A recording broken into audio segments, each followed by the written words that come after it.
Lord, mag-isi, amen? Amen. Kahit maliit ang budget na binigay sa atin, hindi pa rin tayo pinapos. Kaya pa tayo, nakaproduce tayo ng napakagandang iglesia.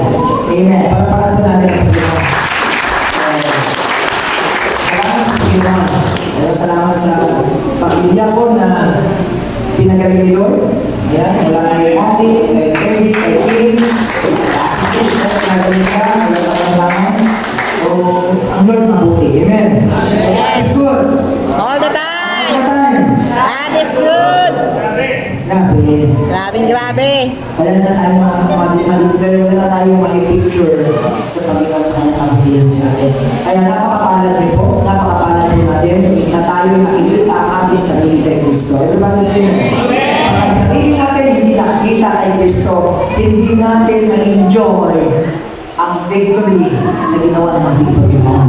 So, kailangan parahan natin makita ang ating sarili kay Kristo. Amen? So, every victory, what God has done, may enjoy po natin oras-oras. Amen. Ay mahalaga sa nila ng Lord, pag-itindihan po natin. Hindi tayo tingin sa mga nakalipas na nakaraan, kundi tingnan natin ang buhay natin nandiyan kay Kristo. So, every moment, every time, we enjoy what God has done for us. Everybody say amen. So, actually, mayroon po nakapuro kami magsalita sa inyo. Hindi na po kayo sir, natin kami. So, natawagan ko po si Sir Jobin. Kasi dapat speaker na sa lingkod eh. So, dito, siya mauna speaker natin. Okay, sir. Hallelujah. Thank you, Lord. Thank you, Jesus.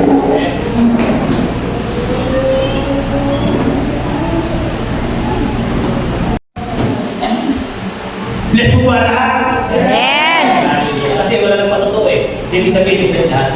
Amen? Hallelujah. Pwede ko ba tapikin nyo katabi nyo? Sabihin nyo, kamusta? Kamusta ka sa linggo? Talagang bless na bless? Hallelujah. Salamat sa Panginoon. Tayo magsimula. Tayo muna ay manalangin upang ang Holy Spirit ang mamuna sa umagang ito. Hindi ako. Amen? Hallelujah. Lord, salamat po sa umagang ito na talagang ang Espiritu mo, Panginoon, ay nasa amin tabi at talagang nagpupuri kami, Panginoon, sa iyong kabutihan, sa iyong pagmamahal sa kabuti sa amin, Panginoon. Hallelujah. Lord, salamat po sa umagang ito. Sa binibigay niyo sa amin ng kalakasan, kaunawaan, at panatagan sa aming puso at isipan, Panginoon. Lord, salamat sa inyong salita na aming mapapakinggan at ito na aming magiging sandata sa lahat ng araw at sa lahat ng panahon, Panginoon. Hallelujah, Lord. Salamat po. Hindi po ako, Panginoon, hindi kayo, Panginoon, ang siyang namumuna upang kayo ang aming mapapurihan at masalamatan sa umagang ito. Lord, salamat po muli sa umagang ito na wala po kami isasabihin kundi thank you, Lord, thank you, Jesus, sa iyong kabutihan sa bawat isa. Lord, sa iyo po namin binibigay ang mataas na puri at pasalamat. In Jesus' name, Amen. Ang kalangkan Diyos talaga, kailangan laging handa. Amen? Laging ready. Kasi nagsabay po sila ni Pastor Arnold at ni Pastor Bill. Ingatan po sa lingkod dahil yung plan dapat na anniversary na dapat ka o gano'n ang mangyayari. Pero salamat pa rin sa Panginoon dahil binigyan pa rin tayo at saka sabi nga po ni Pastor John, natapos na ang isang karya ng Diyos sa lingkod na talagang halos 3 months. Sabi nga po, rain or shine, umulan man, uminit man, tuloy. Ika nga sa amin sa Quezon, tuloy ang bangi, kahit pa sa asunod. Amen? Amen. Ano yung ba yung punod? Sabi nga, tuloy ang bangi, pag bangi, ihaw. Amen? Hallelujah. Natakot na po tayo, ito po patatagalin ang ating isahe ngayong umaga ito. At buksan po natin, kung meron po tayong Bible, cellphone, o sa kita na tayong Bible, buksan po natin ang Hebreo 10, 2 hanggang 4. Hallelujah. Ito na po, wala naman po dito po, tagalogin na natin hanggang dulo. Amen? Hallelujah. Simulan mo na po. Verse 2. Kung napatawad na ang mga lumalapit sa Diyos, pamamagitan ng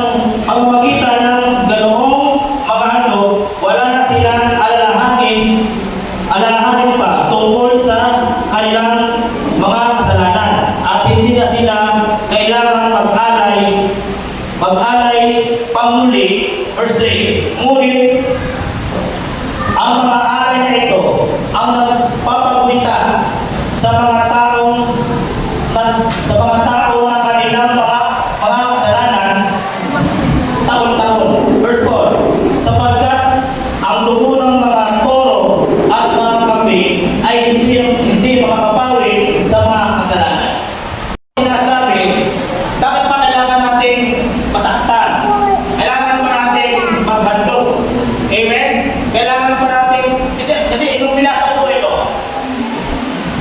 kami po talaga, buong pamilya namin, talagang kahit yung lola ko, hindi yung katulik po talaga yan. Kasama-kasama po talaga yung pare. Sa amin po sa Quezon, kapag yung mahal na araw, alam niyo po yung mahal na araw, yung nagkakabas ng sa likod. Penitensya. Nasutusok ng blade, para tumugo. Penitensya. Penitensya. Amen. Hallelujah.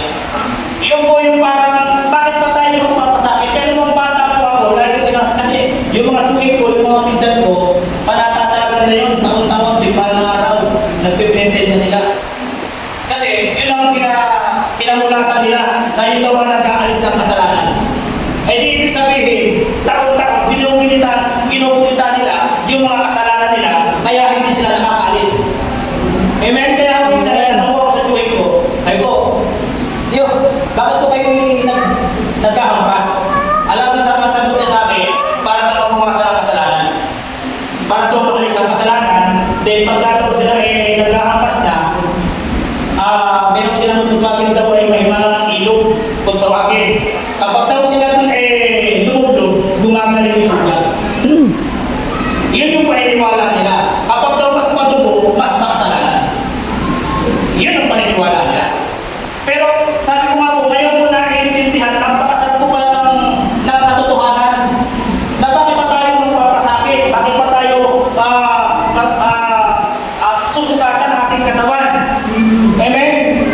Na kung mabasahin po natin dito sa verse 10, at dahil sinunod niya ang kalooban ng Diyos, tayo ay ginawang banal ni Jesucristo sa pamamagitan ng minsanang paghahandog ng kanyang sarili, at iyon ay sapat na. Everybody say amen? Amen. Kaya nga mga kapatid, dito ko na magtanto, naman, bakit pa tayo maghahandog pa?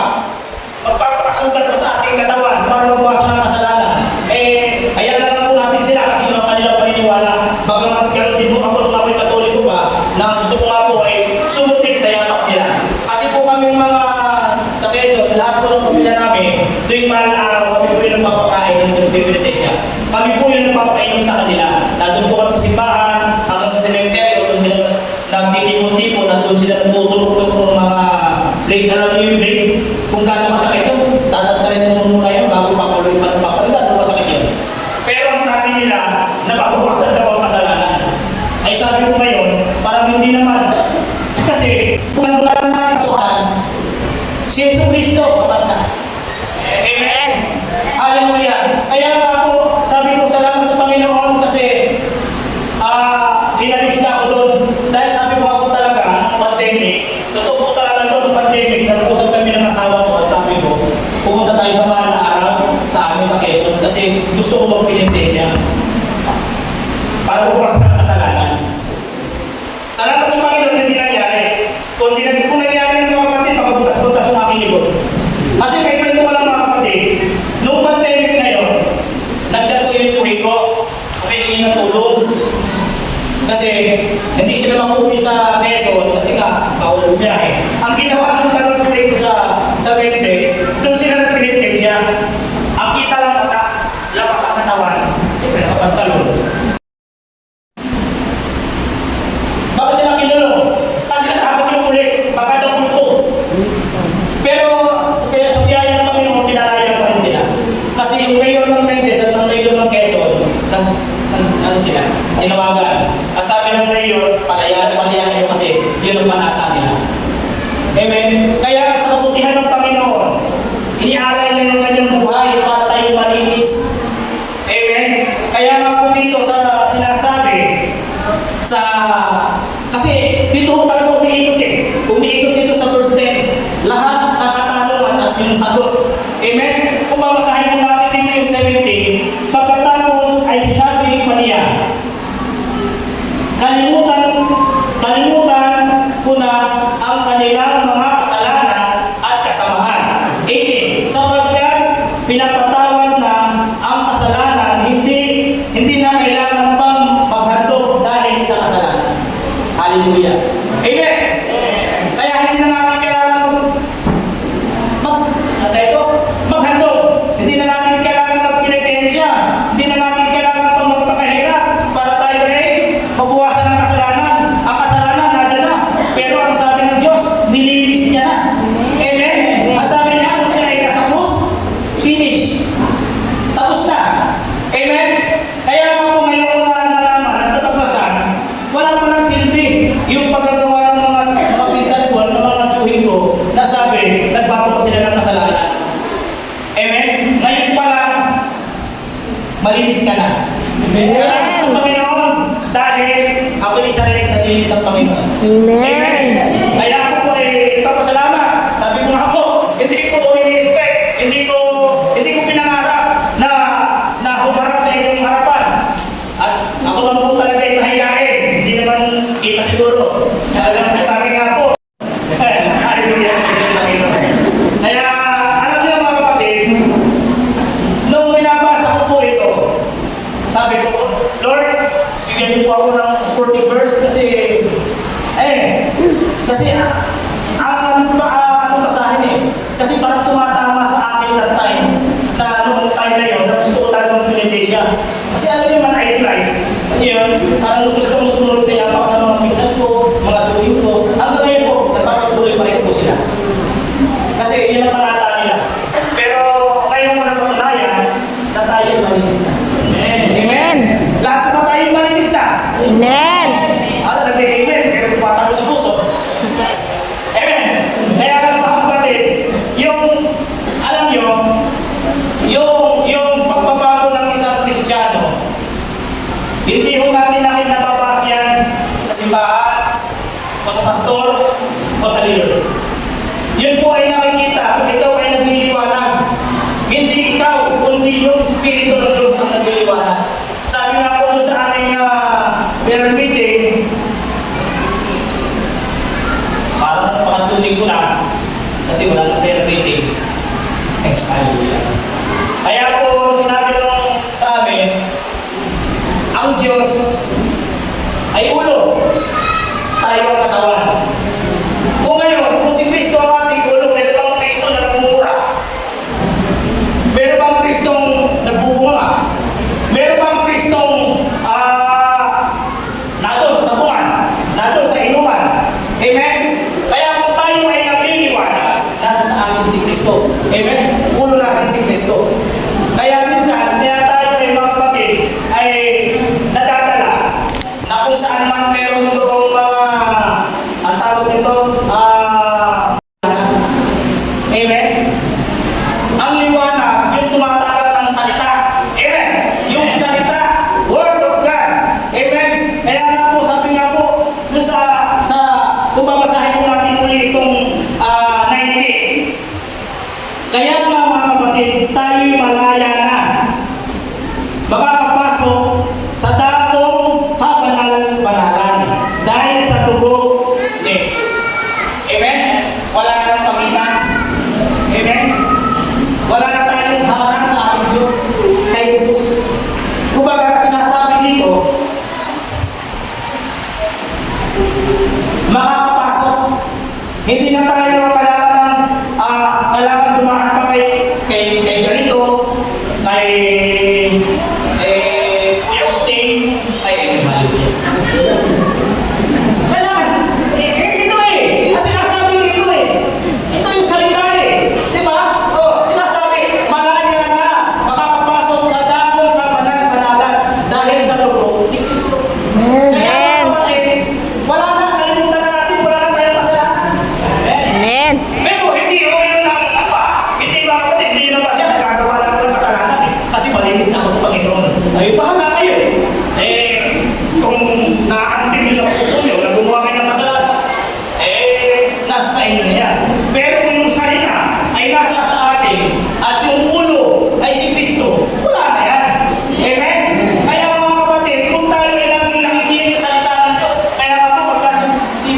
lumalabas na revelation, ay mga kapatid, talagang pinipilit ko talaga unawain, pinipilit. Minsan nga, pag tinatanong ni Pastor, bigla-bigla. Pero pray ng Panginoon, kasi kahit paano, natututunan ko.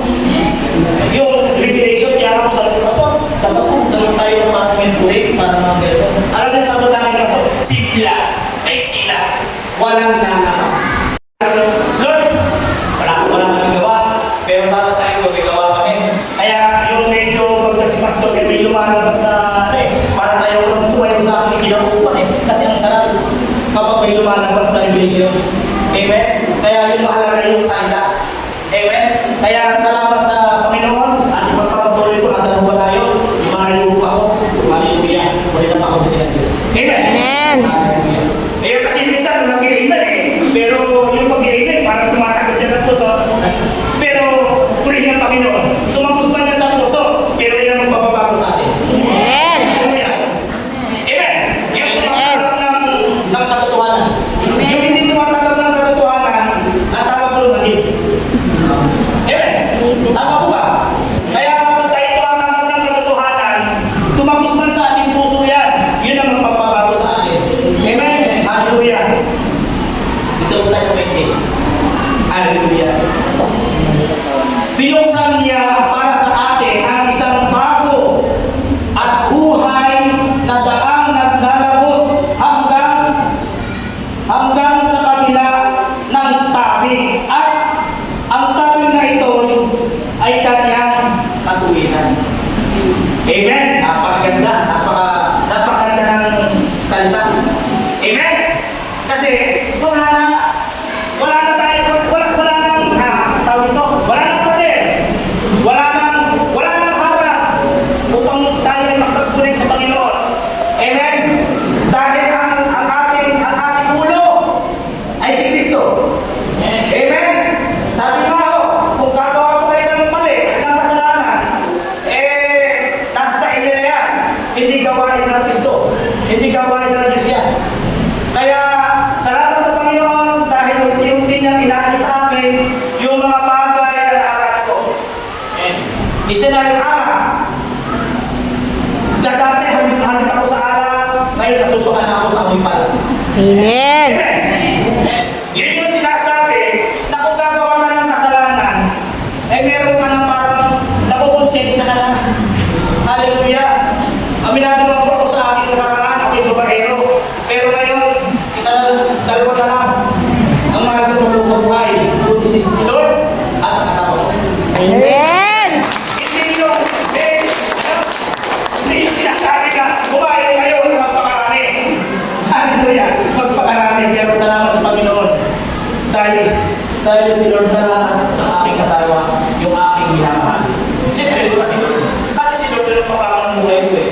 Kasi kung wala akong Diyos sa buhay ko, sabi lang po ni Pastor, dalawang bagay lang ang meron ako siguro. Maring natulong ako, o namatay. Amen? Pagkamot lang, hindi ko natikman. Sugarol. Babaerol. Lasinggerol. Amen? Pero yung bawal lang ako, hindi ko. Pero marami akong nakasama na harap-harap ako gumagamit, pero never ko siyang tikman. Kasi ang lagi sinasabi, ayaw ko siyang tikman kasi hahanap-hanap. Pero sa lang mga kakadikan ko, amen? Ang aking Diyos. Amen. Mga kapatid, nakakaalim ba? Amen. Pandito lang yata, pero nakakaalim ko ba? Amen. Hallelujah! Hallelujah! Hallelujah! Thank you, Jesus! Thank you, Jesus! Hallelujah! Kaya ako sinasabi ko dito sa ako po kasi mga kapatid, nakita niyo aking ang tawag ito. Yung aking gig ay 16 gig lang ako eh. Kung gusto nga may 2.6 ay ako 16 gig lang. Kaya ako lang ako natulog. Amen? Amen.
Minsan, ang di ba na kung perfectong tao mga kapatid? Lahat naman tayo. Alam niyo yung prayer meeting, yun yung isang araw na yun nagpapalakas sa ating spiritual. Amen. Yung isang linggo nga minsan, hindi natin kinakaya eh. Kaya nagbigay ng isang araw, gabi, na magpalakasan tayo. Amen. Kasi minsan, ang makina, mga kapatid, pag nawala ng gasolina, makukutan tuloy ko ba? Diba hindi? Ganoon din po tayo. Minsan, hindi tayo maabot ng galing ko, nangihina na tayo. Kaya kung ito, nabasa ko rin po ito, doon pa rin po tayo sa Hebreo 10:25 naman. Hallelujah. Huwag natin kaliligtaan ang pagdalo sa ating mga pagtitipon gaya ng nakasanayan ng iba. Sa halip, palakasin natin ang loob ng isa't isa, lalo na ngayong nakikita na natin malapit na ang araw ng Panginoon. Kaya minsan mga kapatid, ako po talaga, minsan talaga hindi ako nakakatalaw kasi naiintindihan naman po siguro dahil lahat pa po talaga tayo, may ito tayo ng obligasyon. Lahat pa po talaga tayo, minsan nakakaaranan din tayo na may karamdaman. Pero hanggang maaari mga kapatid, dumalo po tayo sa gabay. Kasi talagang yun lang po, yun ang papatibay sa ating spiritual. Amen? Para lang ang amen. Amen. Mga kapatid, hindi naman po ako eh. Yung salita eh. Hindi ko naman kayo inuutusan. Hindi ko naman po kayo, yung salita na nagkagaling, iisin ko, word of God. Amen. Ang salita, nawa po ay meron tayong natutunan. May natutunan po ba? Amen. Hallelujah. Kaya salamat sa Panginoon dahil, ulit-ulit lang ako Wala na tayo ibang dapat pasalamatan po tayo Diyos. Amen. Kahit paulit-ulit natin pasalamatan ng Diyos, hindi nakakasawa. Kasi siya lang ang nagbibigay ng lahat ng ating mga kailangan. Amen. Amen. Kaya po ako ay hindi nagpatotoo kanina. Sabi ko yung kanina na ihaharap sa harap. Dito ko na i-share. Amen. Ako po ay magpapatotoo. Ako na yung salita bago yung matotoo. Pero talagang yun po yung sinasabi ng aking puso kung paano pabili sa Diyos yung buhay namin. Alam niyo mga kapatid, nung time na ako ay nagkasakit, kasi talagang ano po yung sakit ko rin habang tumutulong ako doon sa lingkod, lakas pala. Tumutulong ako doon sa lingkod, ang sakit ko, kada 2 hours, 3 hours, bumabalik. Kaya, alam niyo yun, napatutuko po ito dun sa Kapibisa. Kasi sa Kapibisa, share ko lang din po. May sinasabi sa akin si Lord, sabi sa akin ni Lord, yung taong yun, i-bless mo. Nakasakay po ako dun sa multicab, dun sa truck. Pero alam ko si Lord, kapag nangusap si Lord, talagang dapat hindi natin tatanggihan. Bumaba po ako doon, at nilis ko yung tao yun. Alam niyo mga kapatid, hindi pa ako nakaka-uwi ng bahay, nilis din ako. Hindi Lord. Ibinalik sa akin. Naging doble pa. Amen? Amen? Hindi pa rin po nagpakala si Lord. May tumawag po sa akin, nasabi, pwede ka ba ng araw na to? Kasi magbubuhos lang. Yung magbubuhos lang. Minsan, akala natin si Lord yun. Amen? Ang sabi ko, Lord, ito na yata, yung tugon mo. Pero may biyaya na binigay sa akin si Lord. Pero sabi niya, ay di ako tumangin. Sabi ko, sige. Basta pera. Sino ba naman ang tao hindi kailangan ng pera? Amen. Baka, talaga. Ako lang yata may kailangan. Tinanggap ko. Nung tinanggap ko yun, maghapon ako nasa bilat sa araw. Ang ginawa ko, kung simento ang katawan ko, ako po kasi yung tao na hindi makakatulog pag hindi naliligo ng gabi. Masama din pala maging malinis. Yes. Amen. Amen. Naligo po ako ng gabi yun. Nung gabi naligo ako, sumunod na ako kay JC, nilalamig na ako. Nilagdag na ako ngayon. Then, bumalik, sabi ko, doon ko na ako nawaan, sabi ko, hindi pala si Lord yung bumubulong sa akin. Pero sabi ng puso ko, gusto ko tumulong sa lingkod. Ang sabi naman ng isip ko, kailangan ko ito kasi pera.